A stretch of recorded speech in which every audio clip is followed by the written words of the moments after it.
While connected technology is essential for unlocking new efficiencies on the production floor, it's also presented hackers with new opportunities to steal valuable IP and data. To support OT professionals in their battle with cyber criminals, we launched the Security Breach podcast. In each of our over 100 episodes, we've brought in cybersecurity specialists to provide valuable insights and break down critical topics.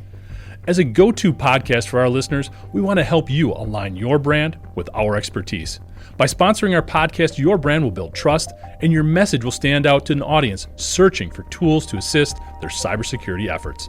Secure your share in this rapidly growing segment by sponsoring Security Breach. Contact us today to learn more.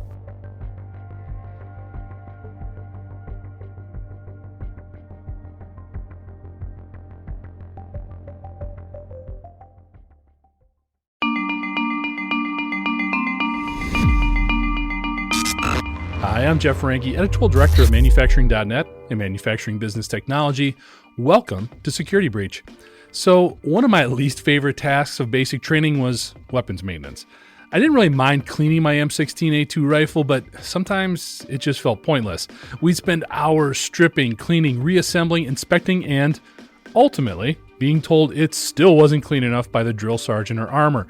It took me a while, but eventually I realized that the benefits of this process went beyond just a clean weapon.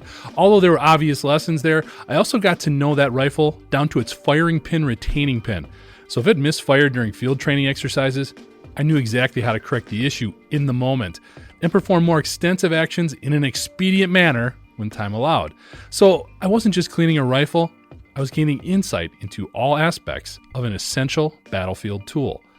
I think there are some parallels to my training experience and your approaches to implementing zero trust frameworks. While the upfront benefits are pretty straightforward, my guest for this episode lays out a number of other gains that organizations realize while implementing zero trust. Cam Chumley-Saltani is the Director of OT Solutions Engineering at Armis, and he offers a number of key insights that stem from the principles of zero trust and how they impact nearly every aspect of cybersecurity plans and strategies. Cam, thanks for the time and welcome to Security Breach. So let's jump right into it. We're going to talk about zero trust. This is something you obviously have come to the forefront in as far as a subject matter expert and something you feel very passionate about.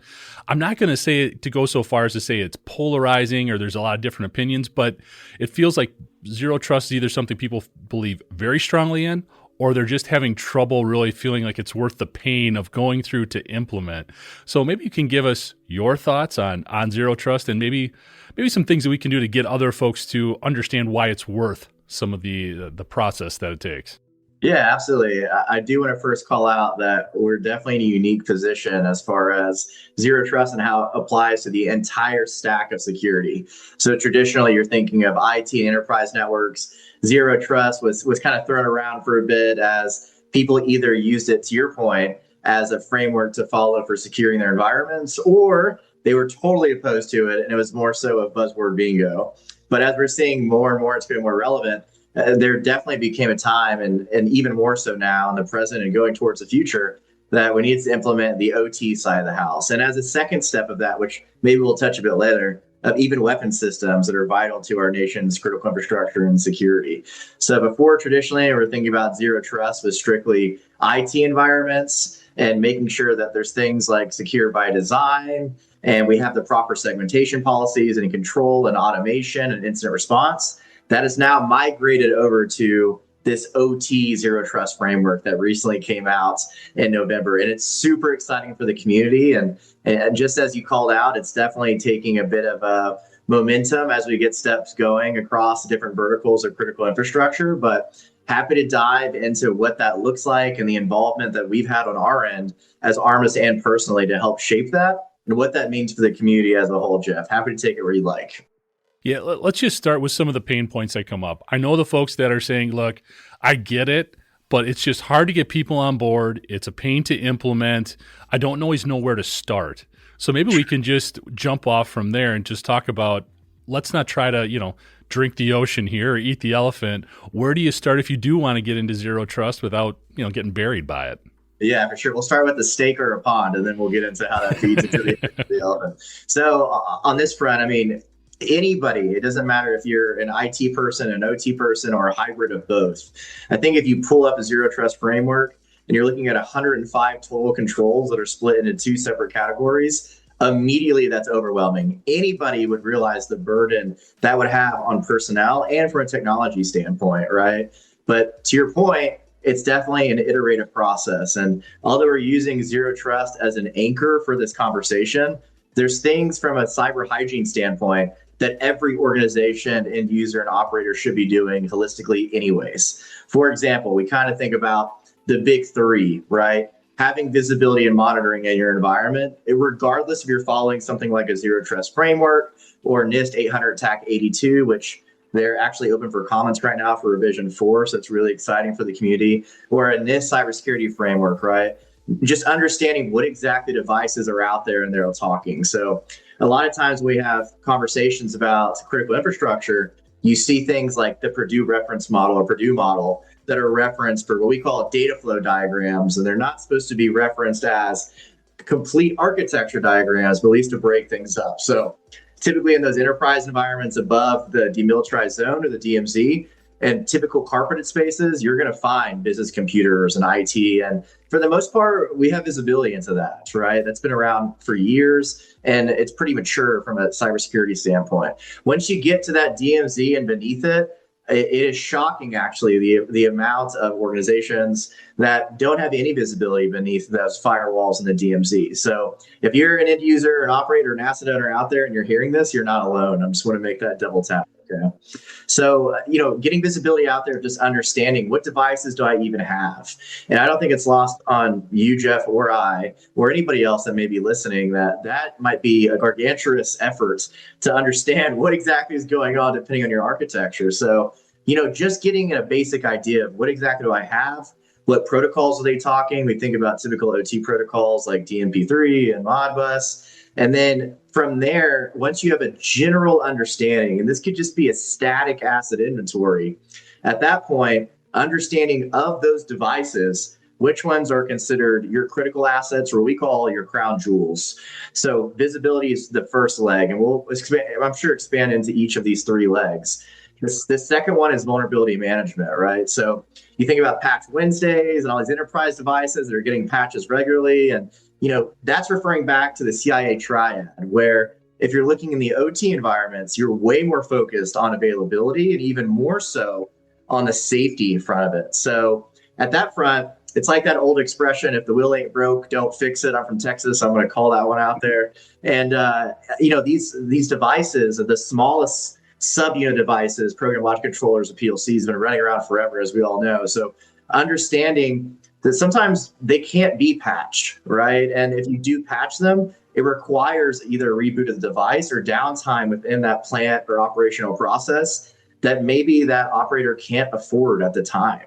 So vulnerability management, not only understanding the devices you have and the vulnerabilities associated with them, but what exactly even needs to be patched? What degree of criticality affect these crown jewels? And are there different ways that you can assess that risk? And I'm sure this will lead into a segmentation conversation later. And the last leg of the three is the threat detection piece. So now you have the asset inventory. Now you understand your vulnerabilities. And then lastly, the threat detection, right? So what are our anomalies? What are these signatures that you're seeing? What sort of adversarial tradecraft may exist in the environment? And I think by highlighting those three things, you can touch directly into the zero trust OT security framework by then going into those 105 activities, whether it's the target activities or the advanced activities, and break down each specific section to evaluate where you are. But regardless of zero trust or any other framework, you got to have those big three. So just anticipating some of the feedback, some of the folks that are going to take some shots at what you just said. First of all, when it comes to frameworks, I think sometimes we get very reticent to sort of cherry pick from these frameworks. And that's really, in my opinion, what they're there for. Do you see the same sort of dynamic with some of these new things that are coming out with zero trust? You can take this framework. It doesn't need to be 100%. It may not all apply to your operating environment. Yeah, Jeff, I'm actually so happy you called that out. And I truly believe going on to podcasts like these, and by the way, Jeff, thanks for everything that you and your org do for the community in general. I want to make that call out. All of the things that in the community, it would be a failure if nobody cherry picked what we were talking about, right? Because to your point, every organization is different. And if anybody ever walks into the room of your org and tells you, thou shall do it this way, or 100% this way, or maybe a combination of frameworks, at that point, right? Like, and even if there's a mandate to do things, you may actually have a cross-pollination of different frameworks. For example, I visited some organizations that, they heavily rely on the NIST cybersecurity framework, or on others that are more transportation oriented. They look at the TSA directives because those are a thou shall, but in combination, they bring in things like IC 60443. And I think that for zero trust too, although obviously there's a lot more prevalence and it's being accelerated in adoption, it's still something that's a giant in people's eyes. So for the time being, depending what your maturity model is, it might be one or a combination of these different frameworks. And it's not saying that one size fits all. That organization is going to know their architecture and their operations way better than anybody else will. Yeah, absolutely. The other big comment that you made there was about visibility. That's the biggest issue, I think, in really obtaining that. And one of the reasons is if we're trying to hit every HMI, every endpoint, every connection point, it's overwhelming, and there's not a manpower. And also that takes away from what manufacturers are supposed to do, put product out the door. So there's that downtime concern as well in gaining that visibility. So when you're sort of handling some of this type of feedback in terms of why folks are reticent to jump into zero trust, what advice could you offer in really addressing the manpower and the downtime potential there? Yeah, for sure. And, one thing I do want to call out, kind of bringing in the previous conversation here, is although zero trust is mandated by the Department of Defense, now the Department of War, again, by using previous frameworks, it gives you a good foundation for going forward for all of those other activities. So I do want to foot stomp on that it's not one to rule them all. And if you're using other frameworks today, a lot of times you'll have definitely some synergy between both frameworks where you're going to see that there is a one-for-one translation. But to answer your question, Jeff, I totally agree. I mean, the recommendation that I give are even taking, all the different tools at our disposal. So, for example, a lot of times you have an organization where you show up and you say, hey, can you just give me an asset inventory? What do you guys have, guys and gals have for an asset inventory? And it's either tribal knowledge or it's a spreadsheet in somebody's locker. You got to break the padlock and come dig it out, and it's on an old laptop. And well, I know how that story goes. So from the visibility standpoint, a lot of times in these organizations, you actually have to make the justification to get the budget to actually purchase tools to help with visibility. And that in itself, we always call it a layer 8 issue, right? How do you navigate those challenges and get the info you need to supply and support that claim? So what we like recommending actually is doing a tabletop exercise. And I know that's very interesting. We're having a visibility conversation here, but have that facilitator of the tabletop exercise, which I'm a bit of a nerd, Jeff, so I always equate it to that of like a dungeon master in Dungeons and Dragons. So it'll come in and give you an example and have them start asking the hard questions. What do you do if this HMI goes down, if this workstation goes down, this safety instrument system goes down, then what? And you get the IT team, you get the OT team in the same room, including the executives that are the decision makers and the budgetary owners. And if there's one person in the room that starts chiming up more than others do, you take them out of the room. They're sick that day, right? And so at that point, there will be a aha moment where you could hear a pin drop, where they realize the significance of visibility in itself. So now that we've gotten to a point where the organization understand that maybe there's some improvements that need to be made, and you have buy-in from the top level all the way down to the engineers, now we can have that visibility conversation, and we have the ammunition to back that claim up.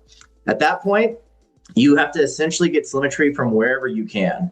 So that tabletop exercise or that pre-assessment that you've done through a third party that comes in, at that point, you can then evaluate what exactly are the critical assets. And a lot of times, even in OT environments, you have to look at what your network architecture looks like, because depending on what kind of switches you have, managed or unmanaged, you may be able to get data off of some of them and not data on others. So understanding where exactly can we get that data, and in a non-invasive way, configuring those switches to give you data off of a span port so that at least you have PCAPs or traffic that you can then all aggregate and say, hey, we've been able to pull from these 4 different spots. And based off of these 4 different collection points, we know that these devices exist. And because we know these devices exist, we can rack and stack their criticality. So now that they have an understanding of those basic devices that are talking beneath their DMZ in the control environment, this is now more of a conversation of aggregating that data together in a meaningful way. So looking at switch and taps, maybe bring a third party in to collect the traffic for you. Or maybe what you do is you then go look at a security tool that sits at that DMZ and collects not only from your enterprise networks, but from your OT networks. And what you'll find as your maturity keeps growing is there's tons of security tools on both ends of the spectrum that can actually aggregate together and form a prettier picture for you that's more clear. Yeah. No, the tabletops, I agree with you. I've heard so many conversations in terms of what can come out of that type of communication. I mean, those exercises can be just leading into other different discussions and realizing different areas that need more attention, those that maybe you don't need to put as much, prioritize as much as well, and helps you just manage your time, your resources, and everything else. So, yeah, 100%. Last week, I spoke at this Defend the Rail conference that the TAC up in Maryland did an amazing job putting together. And one of the questions that I had asked was, who here's done a tabletop exercise? And it was incredible to see pretty much the entire audience raise their hands. And my follow-up question was, what did you learn from it? Or was it helpful? And everybody had something to share. And that in itself is a testament to how much these assessments are from a visibility standpoint and from a people and a processes standpoint, not only to building out their cybersecurity maturity, but ultimately feeding into zero trust as well. Yeah. All right, Cam, so I'll throw this one at you. You've captivated us now. You got the Dungeons and Dragons reference, the Lord of the Rings thing you threw in there. I mean, we got to hang out here. I'm vibing. I'm feeling it. Jeff, yeah, absolutely. So we're on board now. We want to implement zero trust. Yeah. Give us, what should we be aware of in terms of, there's a ton of different tools out there. There's different strategies. What are some of the things that maybe people miss or common mistakes that are made in trying to take that next step and implement zero trust? Yeah, 100%. So in the office that's put a lot of the zero trust frameworks together, they've done a great job. And it's something that it's definitely an iterative process, right? It's not it is released and it's perfect at the beginning, and I'll call that out. So I do want to give kudos to that team that put together the framework, but also express that it's going to grow with the community, okay? Now, they were very open for comments, the same way that NIST is open for comments right now about its revision 4. They hosted a ton of different ways to the community to add in commentary for these requirements, for target and advanced, and then also terminology used throughout the framework itself. Again, that's a lot of different tools and a lot of different activities that you have to map to, right? So what they did is we've not only been involved in an ARMA's capacity with things like the OT Cyber Coalition, who is an amazing organization that brings in stakeholders across the community, and then we go advocate for policy changes that will impact all of critical infrastructure. So they've done a great job. So we've advocated through them. And we've also been a part of things like the DoD OT Zero Trust workshops that are hosted at things like the Johns Hopkins Laboratory of Applied Physics, right? So going in there, and to get your question, Jeff, one exercise we did, one of those round tables, is we actually were broken up into different groups. Now, there were asset owners there. There were people in government on the public sector side of the house. And then there were also vendors, right? And what's really interesting about it is we were all broken up into different rooms, and I had no idea where we were going. So it's pretty fun, right? Like, who am I going to get together with? Is it going to be someone that's in my same space, the same technology? Is it going to be an asset owner? And the group that I particularly was in was another vendor that played in the OT security space, a firewall vendor, 2 asset owners, and a CISO of an OEM, and then some public sector representatives. And what they did is every one of these groups, there are 7 groups because there's 7 pillars in the OT Zero Trust. And of those 7 pillars, as a group, we all discussed our each respective pillar. And ours was devices. So we had the big whiteboarding session, and we went through every single one of the requirements for our specific pillar for devices, for the target and the advanced activities. And we pretty much just answered is this possible today? And is there a tool that can do this? And what was really interesting is after we had Sharpie, a giant race marker all over the board, looked like a scene from, like It's Always Sunny in Philadelphia. When we were all done, we all went back and we presented our pillars to each other. And what was interesting is we found there was a immense amount of overlap for some of these tools and the different activities they could fulfill. So you could have a network access control tool or a visibility monitoring tool or a network segmentation tool, logically or physically, that actually would not only fulfill a device's activity, but other activities as well, such as the data or the users or automation. So in short, it was pretty overwhelming looking at this. And, the floor level is just to get the 84 target activities outlined and accomplished. But what you'll find is it's less daunting than it appears because there is a significant amount of overlap. With that being said, I don't think it's lost on anybody looking at Zero Trust that it does take hours and it does take bandwidth and it takes time to even understand that. So it is something that's a crawl, walk, run, and lots of time between each phase. Absolutely. So we'll stick with the Always Sunny theme here. We've got Charlie's crazy whiteboard that you guys put together at Patty's Pub. We've bought in. We've implemented Zero Trust. We like it. We've got the tools, but that's only half the battle. Anything with cybersecurity is this evolving dynamic. We need to keep pace with things that are changing and really making sure that we're maintaining the program correctly. What advice could you give to those folks who are maybe in the midst of this Zero Trust dynamic in ensuring that this program continues to work, continues to flourish, and be successful once they've gone through the implementation processes?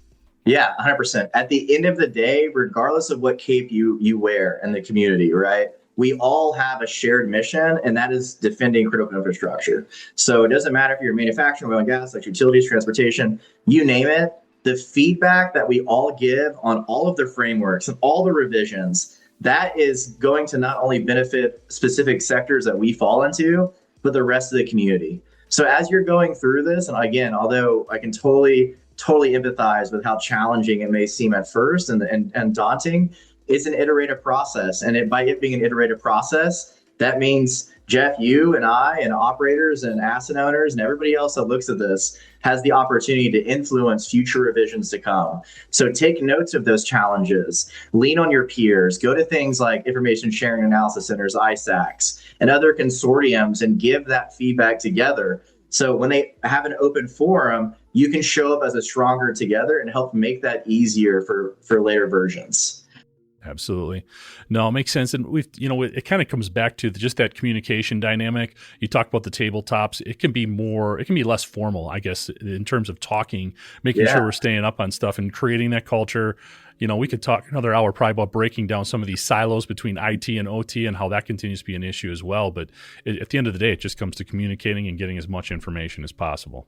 Yeah, 100%. You're spot on, Jeff. I have to say some of my favorite meetings I've ever been, and I'm a super nerd, so I'm an engineer by trade, Jeff, is besides my Dungeons and Dragons and Lord of the Rings and all these funny references that I've given so far, is when you have a large architecture conversation. And it doesn't even have to be super granular, just where are we at from a cybersecurity standpoint? Can I please arrange a meeting, or can your team arrange a meeting that I can sit in on, that you bring all the IT folks and the network enterprise folks, and you bring in all the control engineers, the OT security folks, and let's just sit in the same room.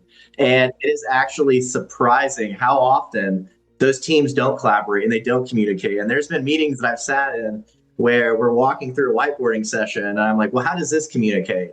And the room is silent. And for the first time, they have to talk across the room, or maybe in a long time, and say, how does that communicate? And we actually end up pulling the thread back. So it's a better together story. And to your point, Jeff, it's a cultural thing too that we need to work towards. Absolutely. So you've referenced it a little bit, Cam, but maybe you can tell us a little bit more about Armis, some of the things that you guys are doing, and how you're supporting the industrial sector. Yeah, absolutely. It would be a privilege and an honor, Jeff. So specifically, I'm the managing director for Armis in my role for our global practice. We have an amazing CTO that's been around for 7 years. Our team is growing fast, and it's something that we're truly passionate of. You can't hear the energy in my voice. I get really giddy about this. So Armis specifically, we support things across the entire spectrum. So devices that not only fall into industrial and OT, We go into IoT or the Internet of Things. We go into medical IoT, such as hospital spaces, and we go into IT. So we cover the entire stack. We're agnostic to the device, to the OEM, and the end user. And use cases that we have is not only will we be able to tell you complete telemetry of all those devices and all that data, and all the vulnerabilities that are associated with it, and all the really rich granular threat detection that your team may need, but we will show it to you all in one place, where we like to play the story together with everybody else, right? It's like that expression, if you want to go far, you go together. That's exactly what it is. So we will aggregate tools like Cisco ICE and Palo Alto firewalls and Fortinet, who's a great partner of ours, and other OT vendors and manufacturers, so that now if there is an incident that happens, or if there is something that you just need all your data in one place in a concise manner that's accurate, Armis is there. And then based off of having that one place, as Armis is the broker and the one source of truth, you can then now build out your segmentation plans, because we'll tell you what's talking to what.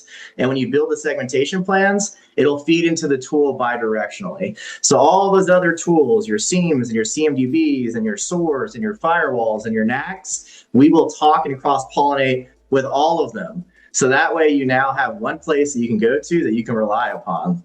On top of that, Jeff, the other plug that I'll make is not only do we have a very robust and rich product from a visibility and a threat detection and vulnerability management standpoint, but we also have the ability to actually emulate different attacks. So what that means is we can look at all of your network traffic and we can tell you what's called an attack path for it. So we can actually help you outline which devices, although vulnerable, are susceptible to attacks. Not every device that's vulnerable is necessarily susceptible to an attack based off your segmentation. So we'll show you how an attacker will be able to get from A to B to C with every scenario that exists in your environment. So I could probably spend an hour talking about all the things that Armis does, because we get anything into code configs and validation or remediation and attack path mapping and segmentation, but in a very clear and concise way. We will meet the end user operator organization wherever they're at, and we want to be the source of truth to help that maturity build wherever you're at in your journey. Well, I think that last point that you made might be the most important, really, when you're looking at manufacturing, in terms of being able to essentially set your priorities based on threat. You know, when you're talking about visibility, it becomes so daunting looking at all the different assets, endpoints, et cetera, to be able to prioritize and say, no, start here. I think that's the type of guidance that a lot of folks are looking for, and that could be invaluable. And, you know, talking about all the resources and manpower challenges that we have. So, yeah, exactly. You know, when we go talk to those end users and we ask them what their experience has been so far, I mean, if you look at two scenarios, or one of them is they have zero visibility into those alerts you just mentioned, Jeff, the vulnerabilities and prioritization, that's one camp. The other camp is having too much noise, where there's too many alerts and too many vulnerabilities. I'm not sure which one is worse. So having, I don't really know, honestly. I feel like it's been a rock and a hard place, but having the ability to prioritize based off of your architecture and what's important to your organization, the impact it has, and then be able to rack and stack and go down for a different level of prioritization. Yeah. No, I almost feel like having too many of those alerts, people just get worn out by them and they stop paying attention. Whereas with some of these, even if you're on the low side, at least it creates conversations and you start digging into other things potentially. But I just hear so much about alert fatigue. We saw it on the plant floor just with safety stuff, and now it's creeping into the cybersecurity vocabulary. And it's concerning, because that's how stuff proliferates and becomes bigger issues too. So it's be interesting. For sure. And I mean, the tools that you use are, of course, incredibly important, but the people and processes before them are just as, if not more important too. So even if you have a best collector in the world that can collect all that traffic and parse it and strip it and send it to the right place, that's amazing. But you need to be able to know, one, where to put that collector at, which of course, we would work with an end user to where to put that in their architecture. But in a way to only look at traffic that's important. So look at traffic that actually has context behind it. So when you log in to wherever you're looking at that interface, you may not be overwhelmed so much so that you have, to your point, the sticker shock. Yeah, absolutely. So I want to throw a couple different topics at you here, Cam. Sure. When it comes to zero trust, it's always been in the vocabulary of the end user, the OT operator, whatever you want to say. but it's also becoming part of the vernacular when you look at some of the big automation platforms that are out there. When we look at the Rockwells and the Siemens and the Schneiders and the Emersons, they're talking about zero trust as well. So what that creates is this interesting dynamic when we also want to talk about secure by design, because the end users feel, hey, these folks are talking about zero trust. I plug it in, I'm good. We know that's not the case. So I kind of like to get your input in terms of when we're implementing zero trust and we want to see it used correctly, we're talking to our vendors, but we also have to do our own homework as well and make sure we understand our side of things too. What have been some of the best practices, challenges, your observations, I guess, in working on both sides of that with secure by design? Sure. Yeah. And one thing I'll call out is the relationships with the OEMs are absolutely paramount. So going to the Rockwells, the Emersons, the Siemens, you name it, right? And a lot of times it's going to come down to not just a technical conversation, but a procurement and a legal conversation of what your service level agreements tell you you can and you can't do. Because, sometimes you may not have the ability to go patch those systems. The vendor has to come in themselves. And if they come in themselves, that's great that the onus is off of you. But now that's another thing you need to consider from your security program of how exactly they're updating those systems. Are they doing it on their own computers, or are they using a company provided computer? And that can essentially be two different worlds and potential vectors of approach too. So from a zero trust standpoint, when we talk about secure by design, we're talking about technology that has redundancy built into it. You hear other expressions like defense in depth, the layered approach defense, or layered approach architecture. There's a ton of great frameworks out there too, right? So things like the converged architecture from Rockwell is really good, that Cisco also shares, that will get very granular into things like VLANs and different logic and redundancy protocols like PRP and HSRP and everything else. But the whole idea of secure by design is, regardless of that scenario, if there is a failure, that you fail open, that operations can still run, that you're still efficient, and that the mission is still successful. So when you're having conversations with those vendors, sitting down and understanding what exactly is in the SLA, what you can and you can't do. And if you do have some contractual obligation with them for what you can't do, then you have to build around it. For example, having redundancy in your switching, or maybe you're putting your SIS PLCs on its own network, or maybe that's even redundancy in things like security tools themselves. For example, there's a conversation that comes up all the time, Jeff, that I get into probably every day, and I'm happy that I have these discussions because depending on what organization at, the maturity might be a bit different, and depending on their needs, it might be a bit different. And that's always using things that are SaaS-based products, right? And have dependency on the cloud. And if that connection is severed, although it's not necessarily the operations of the plant, without visibility, if you're blind, it could impact secondhand effects. So understanding what those are too, and if a tool does go down or network infrastructure does go down, having that secure by design to where you can keep operating in a normal functionality. No, it's interesting how that would bleed into visibility. We keep coming back to that, but it is such a crucial part, and all this ties together. It's interesting to see how it all plays. Yeah, 100%. Another thing I wanted, you've mentioned it a couple times, and I know we could talk about segmentation and segmentation strategies for an hour or more, but let's talk about what are some of the common mistakes you see. I think everybody understands what segmentation is, how it can be implemented, why it's important, but it seems like there's still some what I would describe as the blocking and tackling. Some of those errors still occur when people try to implement the segmentation elements. What's been your observation? What are some of the biggest missteps that folks are taking right now?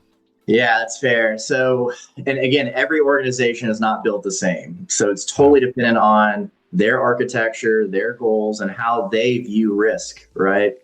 So to give you an example, there's some organizations we'll talk to where they are really at level 0 and they have a totally flat network and something that we call dual homed assets. Dual homed assets are devices that are essentially OT and IT devices, or they're dual NICed. So they are a pivot point where if they were exploited, you would be in both environments, which is a big no-no. So first, establishing that IDMZ that I'm sure that we all heard about a million times, like the Purdue model and everything else.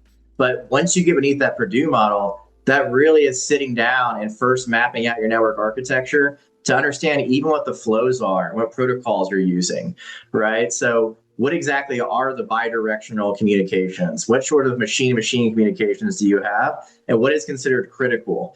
Now, once you start walking that back and pulling the thread about which devices are critical, your crown jewels, that's where you can start your segmentation process. So even though you look at a data flow diagram like the Purdue model, which is a great way to lay out the conversation from a starting point and set the stage, the Purdue model has and always will be intended to be a data flow diagram for how we break apart different levels of operation and process levels, right? But in reality and in practice, it's not always that pretty. So once you identify those crown jewels, then you segment those off the network. So, and a lot of times it's not just, sometimes it could be putting it on the right, on just a different VLAN, but something like an SIS, that is its own physical separation. That is its own firewall right there. And so your team needs to decide how you're doing that logical or physical separation. And then in addition to that, if you're going to bring a NAC in or not, right? What kind of network access control can you use? And we talk about a segmentation conversation. It's not just segmenting them off the network, but you're segmenting those things so that in the event that there is an incident, that incident can't propagate or replicate itself or traverse to other parts of the network. So it really is involved in bringing the control engineers, bringing in your automation engineers that understand the plant better than anybody else, and then working from a most critical device segmentation to, I don't want to say the least important, but I'll say the lower priority is probably a better way to put it. No, absolutely. And I think that's so important to remember in all these different exercises, all these different areas of cybersecurity that we need to implement. It start with the priorities and work from there, because otherwise it does become too daunting. And that's where we see a lot of folks skip stuff, and that's how they become more vulnerable. So I think it's a great point. Yeah, 100%. And even using things like when you go do those network assessments, it's not something you just do one time. And so that's why it's important to have a continuous monitoring solution, because that will help you then look at what the norm is considered. And once you know the norm or baseline, you will then be able to identify anomalous behavior deviations, which, for example, could be a new device connecting to the network. It could be things like, and we see stories about this all the time, which is getting scarier and scarier, devices that have bidirectional comms to public IP addresses that you can find on Shodan, that is a nightmare, right? Yeah. It is so unfortunate. So understanding outbound and inbound connections, and then using that with your NAC and your segmentation policy, it should all be holistic. Yeah, and try to stay away from those admin passwords that we hear so many people leaving on their devices too. Clear credentials, for sure. Absolutely. Yeah, So Cam, ton of stuff we go over. This has been awesome. Covered a lot of ground here talking about zero trust. But as we look beyond that, really, we look at cybersecurity as a whole moving ahead. What are some of the biggest trends you see that could be impacting things now and a little bit down the road?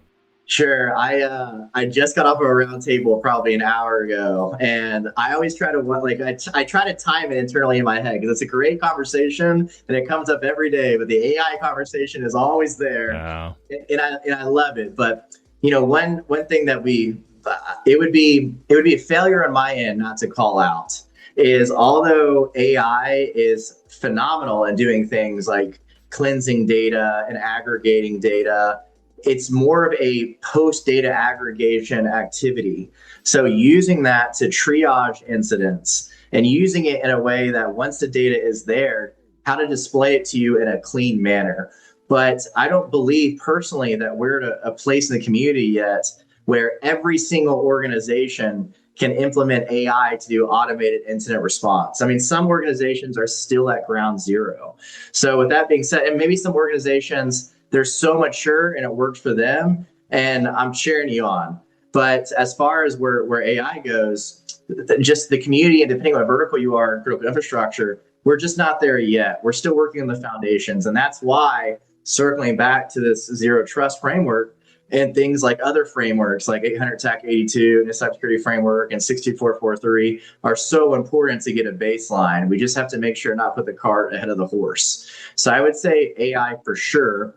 And right now there's a lot of cloud dependency, but in the very near future, I mean, and even now, if you really wanted to, you could run local agents that don't need connectivity, or you could create a small language model that runs its own compute on-prem. So we just need to do it in a way that's responsible, and again, is entirely up to the organization's risk level and how they're mitigating that to make sure that we have successful operations.